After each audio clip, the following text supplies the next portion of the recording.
આજે દેવપોળી 11 વ્રતમાં સાબુદાણાની ખીચડી બનાવી. એના માટે 2 કપ સાબુદાણાને 2-3 પાણીથી ધોઈને 4-5 કલાક પલાળી રાખવાના છે. સાબુદાણા બરાબર પલળી ગયા છે. 3 બાફેલા બટેકાના આ રીતે પીસીસ કરી લેવાના. હવે એક કઢાઈમાં 2 ચમચા તેલ મૂકી 1 ચમચી જીરું નાખી 2-3 લીલા મરચાં, અડધો કપ સિંગનો ભૂકો અને લીમડો નાખી બરાબર સાંતળી લેવાનું. બટેકાને એડ કરી બરાબર હલાવી લેવાનું.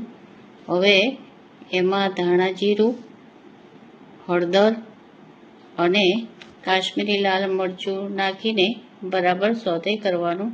મસાલો બરાબર ચડી જાય ત્યાં સુધી સોતે કરી લેવાનું. હવે આપણા પલાળેલા સાબુદાણા છે એડ કરીને હલાવી લેવાનું. હવે સ્વાદ પ્રમાણે મીઠું અને 1 ચમચી ખાંડ નાખીને બરાબર હલાવી લેવાનું. ખાંડ ઓગળે ત્યાં સુધી એને હલાવવાનું.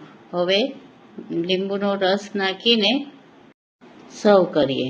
કોથમીરથી ગાર્નિશ કરીએ.